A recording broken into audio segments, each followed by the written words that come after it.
Así que bueno, le damos la bienvenida a María José. ¿Cómo te va? Bueno, muchas gracias por el espacio, buenos días y muchas gracias por brindar el espacio. Muy bien. Básicamente, la charla de hoy contigo es lo que decía recién, la posibilidad de que entendamos, porque hablamos de microfinanzas. ¿Y qué hay dentro de esa palabra? Bueno, en microfinanzas, la metodología de microfinanzas es diferente de la metodología bancaria. Sí. ¿Qué tiene de distinto? Está más orientado a la pequeña y mediana empresa. ¿En qué sentido tiene de particular? Que nosotros vamos al emprendimiento, nos trasladamos a donde está el emprendedor y junto con el emprendedor hacemos un análisis conjunto de una determinada cantidad de elementos, en primer lugar para ver si es oportuno, es conveniente o no es conveniente la herramienta del crédito, que el crédito es una herramienta financiera.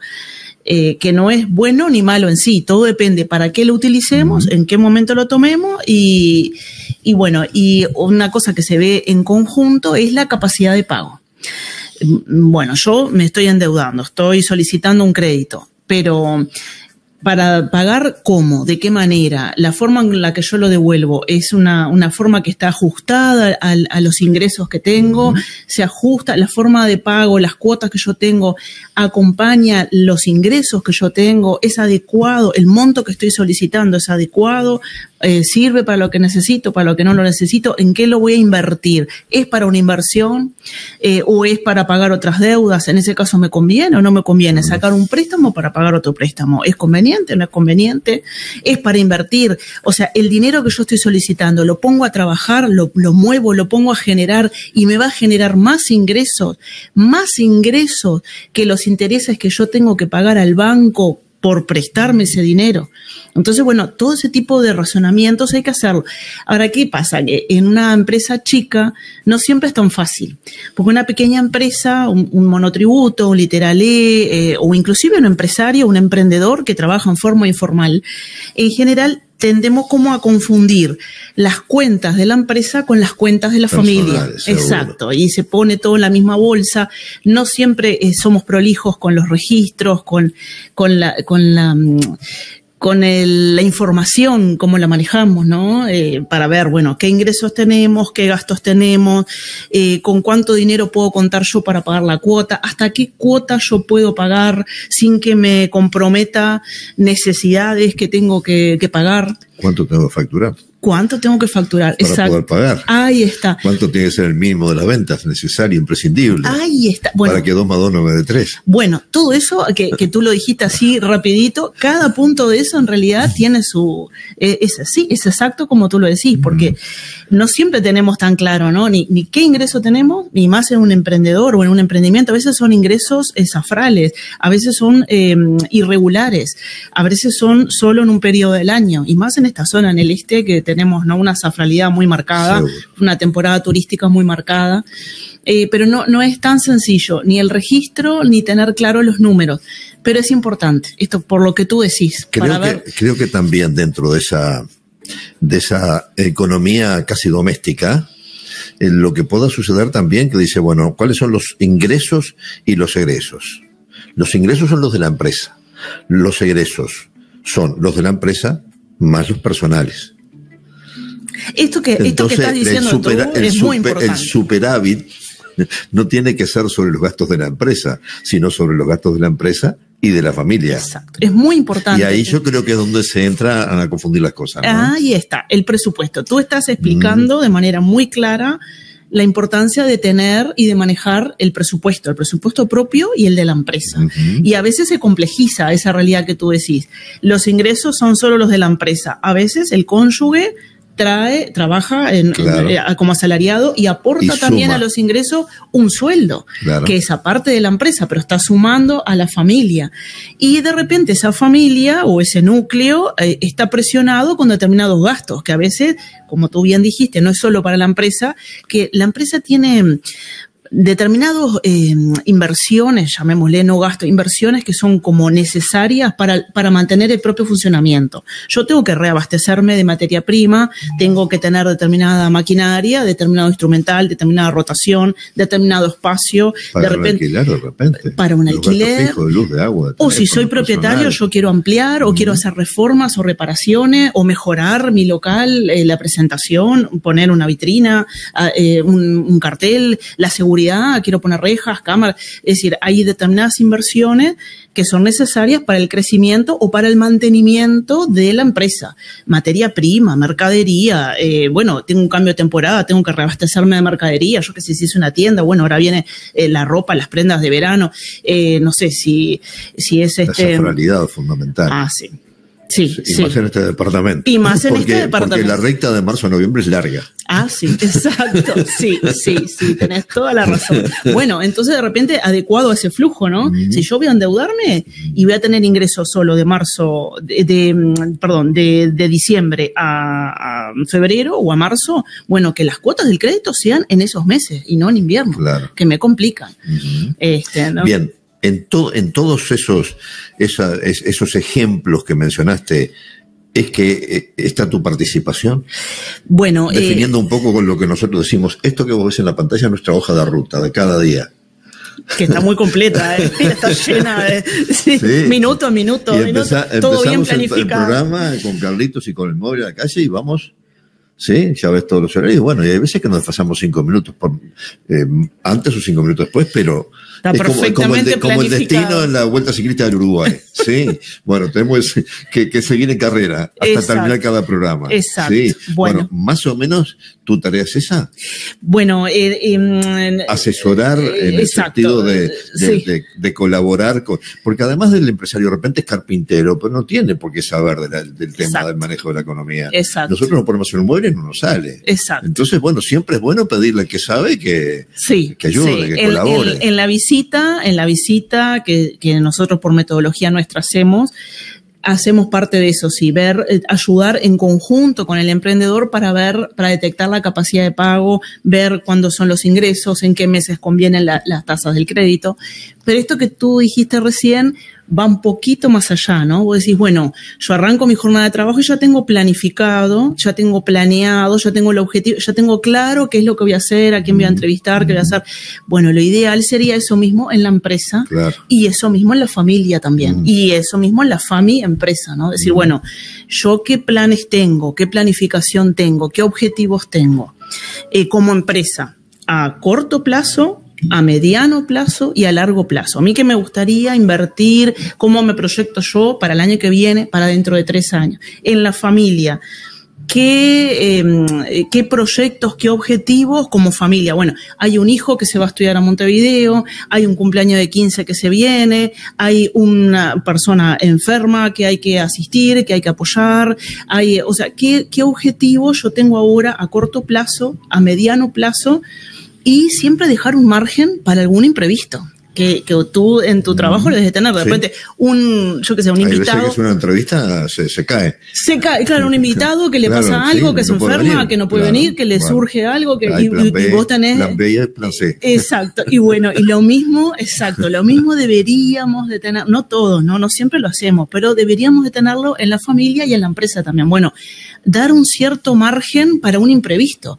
Puede pasar. Con lo de la pandemia, vimos que fue una cosa que nos vino así de imprevisto y te puede pasar un robo, te puede pasar, yo qué sé, una desgracia, una enfermedad. Cuando la empresa es familiar y depende de alguno de los integrantes de la familia, esa persona se puede enfermar, le puede pasar algo. Bueno, entonces dar un margen, un plan B, como decís tú. Y bueno, ¿eso qué sería? Y bueno, un ahorro para imprevistos. Entonces, que no me gaste todo lo que me ingresa. Otra canasta. Ahí está, tener una cuantita aparte y decir, bueno, esto es para un imprevisto, para un caso de una enfermedad, para un caso de un robo, un caso de un accidente. Ahora, una cosa que no has mencionado y me parece fundamental también. No digo hacer un estudio de mercado. pero también ver qué mercado hay para el negocio que querés poner, perfecto, ¿no? Porque de repente a ti te encantan las ciruelas, sí, y te querés dedicar a vender ciruelas, pero sí, ¿podés vivir de vender ciruelas nada más? Muy importante. Todo eso que estás diciendo es muy importante. Y muchas veces me parece que falta eso, ¿no? Y ver la competencia. Dejarse llevar un poquito por... Yo lo defino mucho con aquello, el voluntarismo, ¿no? Ah, bueno, también. Voluntarismo puro, es decir, yo tengo la voluntad de vivir de las ciruelas, pero después me tuve que comer hasta el carozo de la ciruela porque no me cansaba. Exacto, los sueños. Y se necesita personas que te asesoren en ese sentido, sí, también, ¿no? Sí. Para ver la factibilidad económica de cualquier tipo de negocio. Sí, y ver también cómo me meto. Lo que tú estás hablando está muy bien a la hora de emprender un nuevo negocio, ¿no? Uh-huh. Que lamentablemente el porcentaje de emprendedores que arrancan y que van quedando en el camino, sobre todo en el primer año y en los primeros 2 años, es muy alta. Y más en nuestra zona. Hay gente que prueba, ensaya cosas para la temporada, termina la temporada, no funcionó. Pero el asunto es que después ese ensayo no haya dejado una deuda, no haya dejado un tendal de acreedores, seguro. Sí, de acreedores, sí, o de noches sin dormir, de dolores de cabeza, hasta de problemas familiares, porque esto después trae problemas. O de entrar en el clearing, o en el Banco Central. Que después, la verdad que entrar no te cuesta mucho, pero salir... Claro, exacto.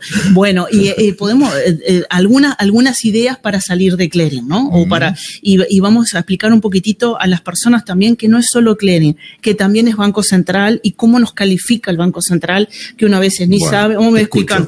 Ahí está.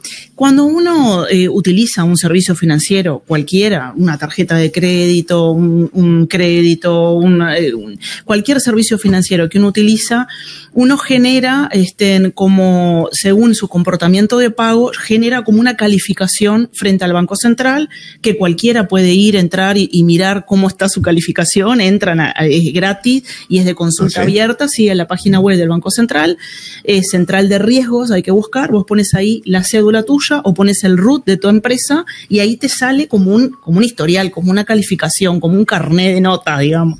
Y entonces ahí sale dónde operaste, en qué fecha y cómo fue tu comportamiento de pago. Y en base a eso el Banco Central te genera como una nota, ¿no? El SOTE, digamos, excelente, sería 1C. Y después entre el 1 y el 5 hay toda una gama de calificaciones. 2A, 2B, 3 con incumplimiento, 3 con ahí son escalones que vas bajando. Que vas bajando, exactamente. No es que el 5 es el mejor y el 1 es el más flojo, al revés. 5 es la categoría. El 1 es el primero, el 1. Exacto, tal cual, como tú lo decís. Y el 5 es incobrable. Seguro. Incobrable, quedar con un 5 es como decir deficiente. Pero está bueno tenerlo claro eso. Sí. Porque si no, de repente que uno que le interpreta al revés. No, tal cual, sí. El 1, sí, como tú bien dijiste, el 1C es el SOTE y el 5 es el regular, el deficiente. Estás frito. Bueno, exactamente, claro. ¿Y por qué decís estás en el horno? Porque vos de repente vas a sacar una tarjeta de crédito, vas a comprarte un apartamento por el banco hipotecario, vas a sacar algo en cuotas y te hacen la consulta del Banco Central, te dicen no, quedó rechazada. Y vos decís, ¿cómo? ¿Qué? Porque quedó ahí. Eso es independiente del clearing. El clearing informe es otra institución que también te califican y uno dice, bueno, está en el clearing o no está en el clearing. Que es privada. Que es privada. Y que te anotan ahí como cuando dejaste algo sin pagar y es eso que mucha gente dice, ay, bueno, está pero caduca, después pasan 10 años y se desaparece. Pero lo del Banco Central no desaparece, no caduca y queda ahí. Pero en el clearing también, más allá de que pagues, queda el antecedente de que tuviste. Exacto. Y bueno, y cuando te van a dar el crédito, con ese antecedente, ¿te lo darán o no te lo darán? Claro. Por más que pagaste hace 5 años. Exactamente. ¿No? Y vos decís, bueno, ¿y por qué es importante mantener un buen antecedente crediticio? ¿O por qué es importante que yo haga un esfuerzo por cumplir mis responsabilidades, ser responsable y cumplir mis obligaciones? ¿Por qué es importante mantenerse dentro del sistema financiero? Porque alguien puede decir, bueno, saco, no pago, en total, no pasa nada. No, ¿por qué es importante? Porque vamos a acceder a financiamiento de buena calidad, con confianza, con tasas de interés bajo, sino quedamos en manos del financiamiento informal. O sea, una vez que yo salgo fuera del sistema financiero, me surge un imprevisto, me surge algo, yo necesito un financiamiento, ¿y a dónde voy a ir? ¿A quién voy a recurrir? ¿En dónde termino? ¿En manos de quién? ¿No? Entonces, bueno, la importancia de mantenerse dentro del sistema financiero. Pueden pasar cosas, pueden pasar imprevistos, como recién hablamos, puede haber un accidente, puede haber un problema de salud, puede haber una mala planificación, pude haberme dejado presionar por determinadas presiones de la familia y terminé haciendo un cumpleaños de 15 que me costó el triple de lo que yo podía gastar. Puedo tener un amigo, una amiga que me está pidiendo plata y le voy a ayudar y estoy ayudando más de lo que debería porque me estoy financiando yo para ayudar a otra persona y cuando quiero acordar yo termino peor. O vendo bien pero no cobro bien. Exacto. Un cliente nos puede estar estirando un pago, nos pueden estafar, nos pueden demorar. Un cliente mío puede pasarle algo a uno de mis clientes que no me termina de pagar, a veces con buena intención, a veces sin intención. Puede pasar. Exacto, exactamente. Entonces, si yo llego a quedar en una situación así, no dejar que la ola nos pase por arriba, no quedar como bloqueado, no quedar como con vergüenza. Hay gente que no va a la institución financiera, no va al banco, no va a la financiera, no va al lugar donde se financió a dar la cara, a decir, bueno, yo estoy en esta situación, quiero solucionar. ¿Qué opciones de solución tengo? Necesito reestructurar. ¿Qué posibilidades de reestructura tengo? Si yo hago un esfuerzo y reúno el dinero todo junto, ¿qué quita de intereses de mora me hacen? O adelantarme. Si yo voy a financiarme en algún lugar, pedir un crédito, bueno, en caso de atraso, ¿qué interés moratorio cobran? ¿Cómo es la gestión de cobranza que hacen? ¿Qué tasa de interés me van a cobrar? Además de la cuota, en la cuota, ¿yo tengo metido alguna cosa, seguro, otros gastos que me vienen incluidos, que no me vienen incluidos? A la hora de elegir un crédito, ¿qué tasa de interés me cobra uno? ¿Qué tasa de interés me cobra otro? Informarme, averiguar, preguntar, establecer. Pero en caso de que uno quede sobreendeudado, no sentir vergüenza, no quedar bloqueado, no quedar anulado e ir y enfrentar. Es difícil, da un poquito de vergüenza, uno puede ponerse incómodo, pero es un paso que hay que dar. Hay que ir y decir, bueno, yo estoy en esta situación, ¿cómo puedo solucionar? Es como ser proactivo, uno adelantarse, porque ¿qué pasa? Uno a veces dice, bueno, no miro, no me olvido, eso ya, pero eso sigue creciendo, o sea, los intereses ahí... El único perjudicado va a ser uno. Claro, porque los intereses de mora se siguen juntando.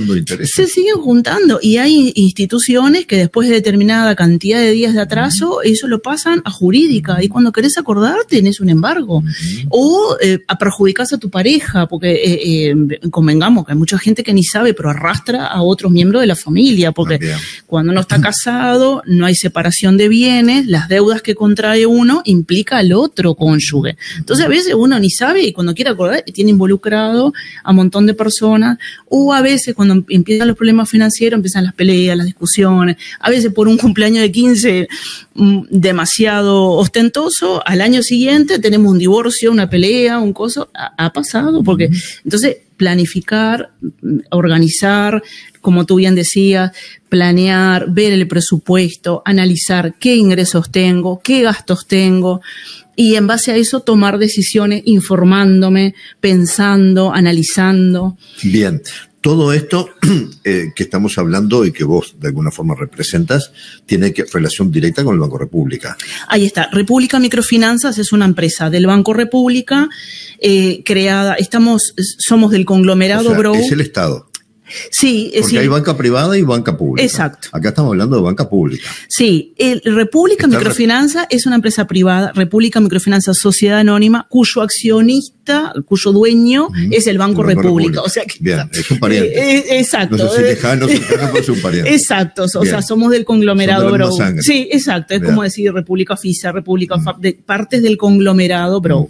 Pero ¿por qué nos crean aparte? Justamente para poder aplicar esta metodología de las microfinanzas que es diferente de la metodología bancaria, ¿no? Yo, funcionario bancario. Es una alternativa. Me siento y me traen con y nosotros privado, vamos. Con el estilo privado en lo público. Más personalizado. Nosotros vamos, hacemos la visita, el paquete a medida, se analiza la situación, se ve cada caso y la atención personal y en el lugar.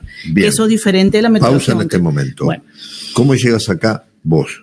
Bueno, ¿qué camino has recorrido para saber todo esto? Claro, porque lo manejás con una fluidez brutal, pero, pero esto no lo lees, no lo lees en 3 capítulos. Bueno, y además supongo que más de lo que puedas leer es esto. Ahí está. Es el mano a mano, la conversación, el problema, la solución. Sí, Creo que es eso, ¿no? Es eso. Y además que te gusta lo que haces. Me gusta, exacto. Ay, bueno, muchas gracias. Mi profesión, yo soy ingeniera agrónoma. Y hice una especialización en decisiones financieras, análisis de proyectos agrícolas. Y bueno, estuve 5 o 6 años trabajando para el Ministerio de Ganadería, asesorando grupos de productores, grupos apícolas y grupos hortícolas. Y daba clases de gestión y agronegocios en las escuelas agrarias. Acá di en la Escuela Agraria de San Carlos y en la UTU Rayanes. Un saludo para mis compañeros de la UTU de la Escuela Agraria, una experiencia muy, muy linda. Lo mismo con los productores.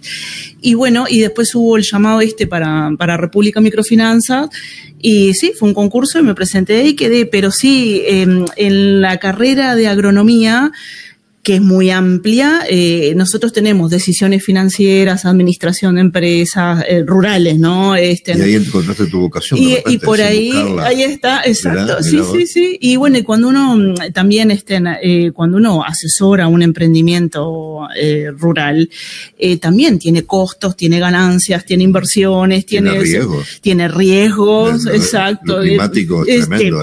Sí. Y eso sí que no lo puedes prever. No, exacto. Sí. Bueno, esa es la canasta que obligatoriamente tenés que tener guardada siempre. Sí. Viste que el emprendedor rural, a diferencia del urbano, está como más acostumbrado a esto, a los imprevistos, y ya prevé más, capaz que por eso tiene más cultura de ahorro, porque sabe que de repente un año de sequía, hasta el siguiente año no entra un peso y no entra, o sea, No, y después va a venir algún crédito del Estado para los damnificados, pero hay que pagarlo el crédito. Exactamente. No es que te dan la plata gracias y hasta luego. No, bueno. Estás haciéndote frente a una deuda que no estaba prevista. Exacto. Bueno, nosotros tuvimos el proyecto República Microfinanzas, Ministerio de Ganadería, hicimos un convenio el año pasado con el tema de la sequía. Y bueno, justamente eran planes especiales. Y entonces, por ejemplo, el productor ganadero tenía cuotas anuales o cada 6 meses, por general anuales. Entonces, para que tú pagues cuando hacías la venta de ganado o cuando tenías previsto. No es esa cuota mensual que de repente un emprendimiento urbano tiene. Sí. Bien. Y en esta experiencia, ¿con qué rubros te has encontrado? Bueno, acá en Maldonado hay de todo. Hay de todo. Además está llegando mucha gente. Mucha gente viene con sus oficios y con su experiencia de su empresita en su pueblo. Y bueno, y ve este mercado y dice, bueno, acá se va a intentar algo. Y son elementos dinamizadores, porque vos sabés que como viene más gente, uno al principio como que desacomoda, pero a su vez es más gente consumiendo y a su vez es más gente como enriqueciendo, porque de repente uno tiene una técnica, otro tiene otra, y Maldonado es impresionante la cantidad de personas y la cantidad de empresas que ha crecido. Es el departamento del Uruguay que tiene más densidad empresarial, o sea, en relación a la cantidad de habitantes que tiene más proporción de empresas que el resto del Uruguay. Y más cantidad de empresas pequeñas y medianas también. Hay muchísimas empresas familiares. Sí, casi que artesanal. Sí. Y hay en casi todos los rubros, pero claro, los dos principales son todo lo que tiene que ver con el turismo y todo lo que lleva alrededor, ¿verdad? Servicios, gastronomía, jardinero. Mucho en ese sentido, Sí. Y todo y transporte, fletes, guías, y gastronomía, alojamientos, y bueno, el alojamiento ese hay que pintarlo, hay que arreglarlo, hay que limpiarlo, hay que cortarle el pasto, hay que dejarlo lindo, hay que parquizarlo, y todo, cada cosa es un emprendedor, un emprendimiento que hay atrás. Y después, por otro lado, la otra gran pata es todo lo de la construcción y todo lo que trae alrededor de la construcción. Claro. Son como los dos rubros principales. Y ahora si esta pregunta me la podés contestar, ¿hay mucho en negro? Hay informalidad, pero Maldonado no es el departamento con más informalidad. Hay 2 publicaciones buenas que se hicieron de estudios serios. Uno lo hizo el INE y otro lo hizo la Universidad de la República, que hizo un estudio de la informalidad y de la proporción de emprendedores o empresarios informales con respecto al resto. Y los más altos creo que eran Artigas, después decía 33, Cerro Largo. O sea, Maldonado está rankeado dentro de lo mejorcito. Hay informales, pero en relación al resto del país hay muchos menos. Hay mucha cantidad de gente que tiene monotributo Mides. Con esto del monotributo Mides ha facilitado mucho porque es un monto bajito. Vos arrancás 600 pesos, 800 pesos y ya tenés RUT, podés hacer factura, podés darle el alta, podés cerrarlo al cierre de la temporada. Médica. Cobertura médica se paga aparte, creo que es como un plus, sí. Sí, yo no tengo muy claro, pero sí es como un plus aparte. Y después tenés el monotributo común, que con 1.000 y algo de pesos ya tenés también RUT y todo lo demás. Entonces, bueno, te interrumpí. ¿Qué más quieres decirme? A ver. Bueno, aprovecho. Mira que. Abriste una ventana. 5 o 10 minutos. No, pero no tenemos por qué agotarlo todo. Bueno. Esto que hemos hablado hoy son los títulos. Ahí está, después de todo lo que hemos hablado. Hacemos como un tallercito, hacemos distintas charlas. Si querés, de repente, en una charla abordamos todo lo primero que tú planteaste, que es el tema de la planificación y presupuesto. En otra charla podemos hablar de cómo elegir un correcto crédito, qué hacer, qué elegir y qué no elegir a la hora de un crédito. En otro, si querés, hablamos de cómo ahorrar, distintas formas de ahorrar y para qué sirve la ahorro. Se te dan situaciones que de repente una empresa que está iniciando eligió un rubro y vas y hace los números y dice, bueno, acá estás al horno, seguro que vos sabés te vas a la B acá. Me pasó, pero sin embargo hay otros rubros que de repente te puede ir mejor y ha cambiado la orientación de ese pequeño empresario. Ha dicho, bueno, no, bien. Vamos a intentarlo. Me ha pasado de las dos cosas que tuvo. Como que no te escucharon y fueron a la vez. Sí, me pasó una vez me acuerdo, 2 señoras que hacían un emprendimiento gastronómico, eran así, y cuando nos sentamos a ver el tema de los costos y todo, prácticamente estaban casi que a pérdida porque no cubrían los costos y todo, y después me pasó en otra empresa, una imprenta, que concretamente agregarle un préstamo era como acelerar, era el tiro de gracia para que se terminara de fundir. Hay veces que vos decís, bueno, es un emprendimiento que en el funcionamiento está generando pérdida, está en déficit, no es la mayoría, son excepciones, pero vos ves que en determinadas circunstancias meterle plata ahí es como acelerar que se funda más rápido. Sí, porque están en pérdida, vos le agregás, es como la piedrita que le faltaba para terminar de hundirla. Porque además debe ser un tema de mercado también, ¿no? Sí, pero no es la mayoría. Hay rubros que están a la baja y hay rubros que están en alza. Sí, exacto. Esto es muy dinámico, ¿no? Sí. No, la mayoría bien, y bueno, pero lo que tú decís, lo que tú dijiste al principio, creo que ahí diste con la clave, el tema de planificar, el tema de anotar, el tema de registrar, ahí en general hay baches. Te quiero hacer una pregunta específica que me quedó, no te quise interrumpir. No. Cuando está el registro ese del Banco Central, ¿no? Sí. Y de repente la persona no es un 1 ni es un 5, es un 3. Ahí está. O 4. En el 3 hay 2 categorías, con colocación vencida y sin colocación vencida. A mí lo que me llama la atención es cómo todos los días de bancos instalados, bancos privados y públicos, me llevan cualquier tipo de ofrecimiento de crédito. Digo que yupi, dale color, pero después hay que pagarlo, ¿no? No excedía ninguno, no me atraen. No. Estará bien calificado en algún lado. Estás en alguna lista codiciada. La crisis del 2002 con un par de tarjetas con el Banco República la pasé muy mal. Sí. Y aprendí. Entonces el que se quema con leche ve la vaca y llora. Entonces no quiero ni saber. Pero y me mandan, y tenemos 80, y tenemos 200, y tenemos 150, vení ya, haz la firma, te lo llevas. Ahí está, ojo, ahora, ahí está.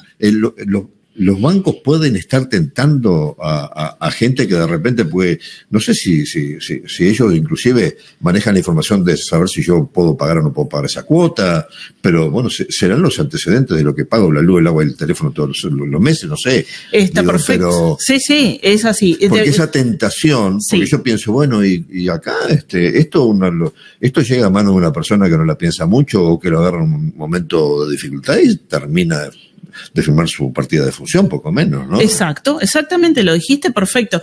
¿Hay riesgo detrás de esa generosidad bancaria? Sí, claro que sí, ya te lo voy a explicar, pero quería, mira qué bien tu compañero como puso las distintas categorías, el 1C, deudores con capacidad de pago fuerte, 2A, deudores con capacidad de pago adecuada, 2B, deudores con capacidad de pago con problemas potenciales, 3, que vos hablabas del 3, deudores con capacidad de pago comprometida, porque los otros préstamos, y ahora te voy a explicar lo del arrastre y te respondo primero la otra duda que tú recién me planteaste. 4, deudores con capacidad de pago muy comprometida y 5, deudores irrecuperables. Y fíjate, son atrasos de 120 días en adelante, claro, o de 240, ¿viste? Según la modalidad de crédito, o de 180 días. Viste que no es tanto tampoco, ¿no? Ya no son tantos meses, ya. Y viste cómo va cambiando, según los días de atraso, cómo vas cambiando de una categoría a la otra. Hay el cambio de color cuando salís del verde. El rojo ese parece como... No, cuando salís del verde la mitad tabla ahí. Ya con los colorcitos, ese rojo parece como de furia. Parece como un diablito ahí. Sí. No, salí del verde y ya estoy, el amarillo es el 3, tal cual. No, pero volviendo a lo que tú decías, lo dijiste muy bien, el crédito consumo, que fomenta el consumo, y no solo el crédito, la propaganda, el marketing, comprar, consumir, esto, lo otro, aquello, vení ya, las ofertas. Una papa falta que te diga. Exacto, las ofertas. Y ahí volvemos lo primero que tú decías. Cuando muy bien. Grande hasta el santo desconfía. Exacto, y ahí volvemos lo primero, planificar, ordenar. Bueno, ¿yo qué objetivos me había puesto? Y ahí volver, ¿no? Borrarse esa propaganda para volver al objetivo, para que uno no, o lo mismo las presiones familiares, vamos a hacer un cumpleaños más grande, vámonos todos de vacaciones a tal lugar, vamos a comprar esto, el auto nuevo, todas las presiones de la familia o del entorno, como bien decís, esa propaganda. Lo que viajan los uruguayos. Sí. A tarjeta pura, eso es asombrado, ¿no? Sí. Tal cual, como tenemos un dólar barato, está más fácil, más accesible, y te arman los paquetes y te lo ponen en cuota, también, es una tentación.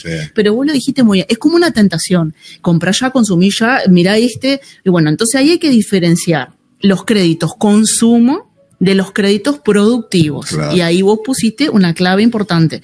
El crédito consumo, que es para consumir, si vos mirás, tiene tasas de interés más altas. Seguro. El crédito productivo, a veces yo accedo con un RUT o a veces sin necesidad de tener el RUT, es un crédito con tasas de interés más bajo. Pero yo, más que tentarme, me dan tanto para tanto, me podría gastar esto o lo otro, yo tengo que volver al plan, yo me había puesto como objetivo, yo voy a hacer la reforma del local, porque necesito más espacio, yo voy a poner las rejas y tengo que guardar tanta plata. Y nada, no tentarme con el viaje ese, no tentarme con el cambio del auto más nuevo, con todo eso de las cuotas tan fáciles, pero sí, tú lo dijiste muy bien, el tema del consumo, el consumismo y el consumo y el ofrecimiento, y ahí entra la propaganda. Y entre las cosas que se propagandea, también entran los créditos. Pero no te dice la tasa de interés, o está chiquitita ahí abajo y no estás viendo, o no te dicen que además en esa cuota tenés sobrecuota porque te agregan el seguro, te agregan la comisión de no sé qué, te agregan el no sé cuánto, y es más que eso que te están diciendo. Otra cosa importante que tú nombraste, hablaste de la crisis del 2002. Y bueno, y ahí nos agarró con un sistema financiero que no estaba con las regulaciones y con las protecciones del Banco Central que tenemos hoy en día, y por eso pasó lo que pasó y quedó, y bueno, es bueno que la gente que quedó en una mala situación ahí haya podido solucionar, ¿no? Haya podido solucionar después, haya intentado, pero la gente que hizo el esfuerzo por honrar sus obligaciones, por pagar las deudas, por quedar al día con las tarjetas, es la gente que ahora accede a un mejor financiamiento. Ah, mira. Entonces vale la pena, si alguno todavía quedó ahí colgado con alguna deuda, con alguna cosa, bueno, que se acerque, que busque la manera de solucionar, que pida algún tipo de quita, que pregunte si hay alguna forma de reestructurar. Después, esto de las tarjetas o esto de que te dan.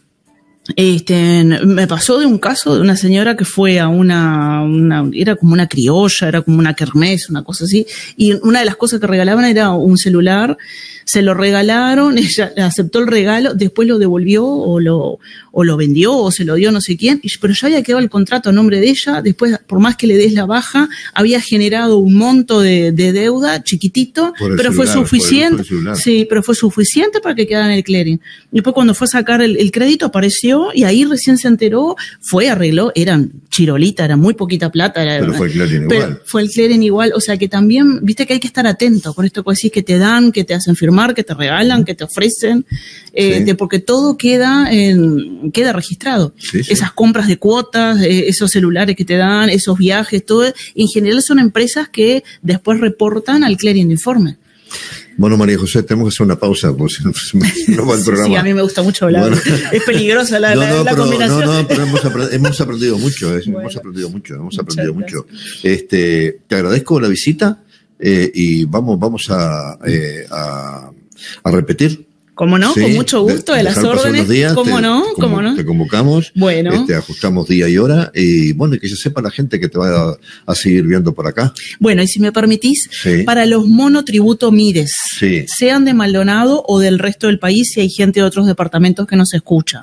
República Microfinanza acaba de firmar un convenio con Mides e intervino la ANDE también para generar un crédito con una tasa subsidiada del 10% para los monotributo Mides, para el financiamiento ahora en las vísperas de la temporada. Es un crédito chiquito, el monto máximo que se puede pedir es hasta 50.000 pesos, hasta en 18 cuotas y con esta tasa de interés del 10%, y es específicamente para los monotributo Mides que se anoten, hay plazo para anotarse hasta el lunes que viene, en el link en la página web de República Microfinanzas. Entonces, todo aquel emprendedor que tenga monotributo Mides, o sea, que esté inscripto en el BPS, que tenga RUT que sea correspondiente al monotributo Mides y que cree que ahora le puede ser útil o interesante o tiene alguna inversión para hacer o necesita abastecerse de materia prima o de mercadería y quiere aprovechar este crédito subsidiado, es una tasa subsidiada por Mides y por ANDE. Queda un crédito a un 10%, hasta en 18 cuotas, hasta 50.000. Si necesita 10.000 pesos, si necesita 15.000, si quiere devolverlo en 4 cuotas, en 5 cuotas, por lo que decíamos, solo en el verano, se puede, es como un ejemplo. Pero para acceder es fundamental estar inscripto y estamos ahora en plenas inscripciones y se termina el plazo el lunes que viene.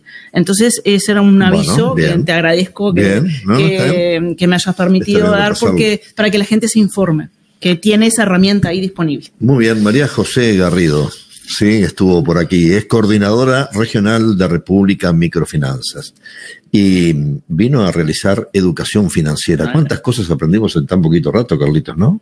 Bueno, no sé sin duda, viviendo, escuchando y aprendiendo. Me parece que tú tenés mucha experiencia también, que tú también tenés mucho. Ya vamos a coordinar otra visita. ¿Cómo no? Vamos a coordinar otra visita. Claro que sí. Yo la experiencia que tengo es la experiencia de la vida. Sí. Bueno, que es lo importante. No hice ningún curso bueno, y es lo que vale. Bueno, esto, pero es lo que vale. Es lo que viviendo vale. y aprendiendo. Es lo que vale. Y esa experiencia también es una responsabilidad para transmitirle a las generaciones jóvenes, que de repente no pasaron por esas crisis, por esos golpes, y hay cosas o elementos que se le escapan.